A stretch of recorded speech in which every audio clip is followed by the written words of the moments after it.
duduk sama keluarga setiap hari 1 jam, setengah jam, 1 jam setengah. Kalau emang tidak bisa bahas ilmu seumpama, maka kumpul bersama baca zikir, baca Quran dan lain-lain. Jadi penting juga ngajari anak yang perempuan, bukan hanya ilmu itu untuk anak laki, tidak. Dibilang jika kamu mengajari seorang lelaki, maka kamu ini ngajari satu orang.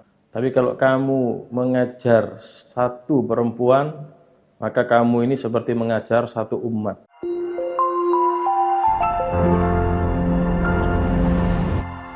Damaikan hati, sejukkan jiwa. 107,7 FM Radio Suara Nabawi Pasuruan.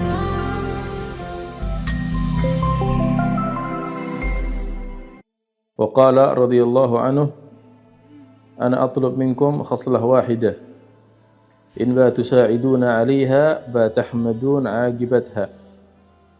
Atlub min kulli wahid minkum an yajlis kulla yawm huwa ahluhu wa auladuhu ala majlis khair.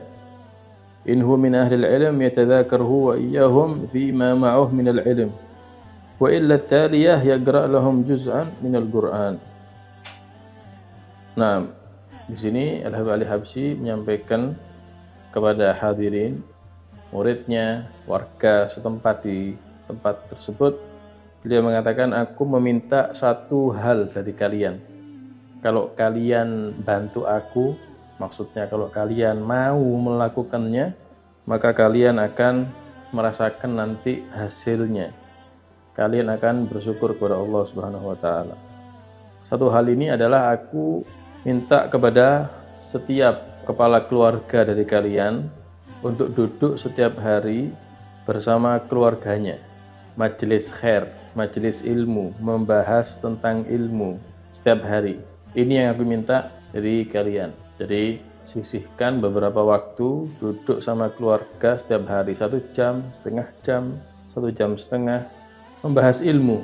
Wa illa, kalau emang tidak bisa bahas ilmu seumpama, karena mungkin gak alim mungkin si kepala keluarga tadi, maka kumpul bersama baca zikir, baca Quran dan lain-lain. Jadi ini yang diminta oleh Habib Ali Habsyi kepada muridnya dan juga kepada para hadirin. Hal yang sangat penting sekali ini. Contoh si kepala keluarga tadi duduk sama anak-anaknya yang perempuan seumpama, maka bapaknya tadi membahas tentang haid. Wahai anakku, apakah engkau sudah tahu tentang pembahasan haid? Kapan kamu ini dianggap suci, kapan kamu ini dianggap tidak suci? Kemudian dia duduk sama anak lakinya, bahas ilmu agama, mungkin tentang sholat, tentang wudhu. Begitu juga duduk dengan istri-istrinya, membahas tentang ilmu agama. Ini juga dilakukan oleh Al-Habib Abdullah bin Husain bin Tahir. Beliau adalah pengarang kitab Sulamut Taufik, kitab yang sering dibaca di pondok-pondok di Indonesia.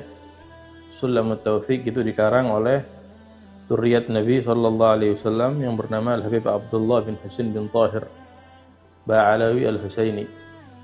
Beliau dikisahkan setiap selesai sholat subuh, setelah zikir, beliau duduk bersama para anak-anaknya.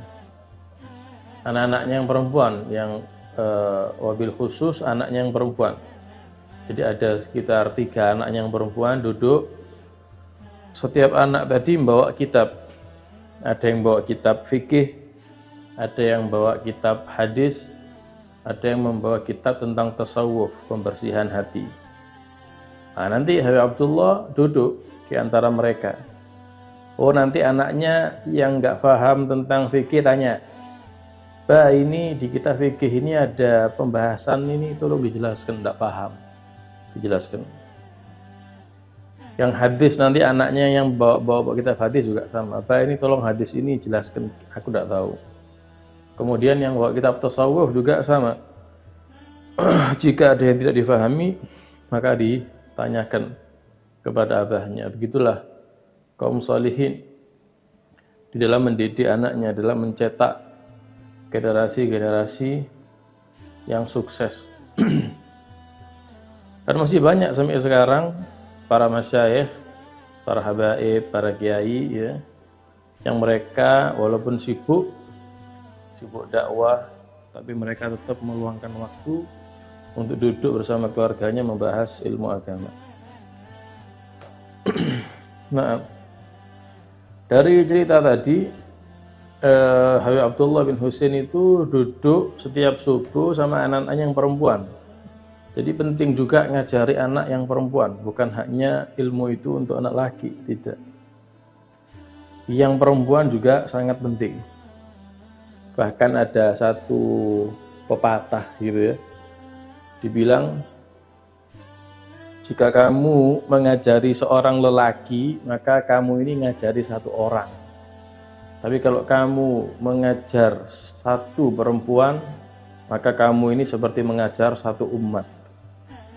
Artinya perempuan ini kalau berhasil kamu ajari, kamu didik, dia akan mencetak satu generasi yang berhasil juga nantinya. Nah, kalau tidak, katanya Habib Ali Habsyi, tidak bisa duduk bareng bahas ilmu, maka apa? Ngaji. Seperti orang-orang zaman dahulu, setiap maghrib anak-anaknya tidak boleh keluar rumah. Apa yang dilakukan di rumah? Mereka ngaji. Abahnya, ibunya, anak-anaknya ngaji semua. Toh kalau sekarang baca rotib, haddad, dan yang lain-lain.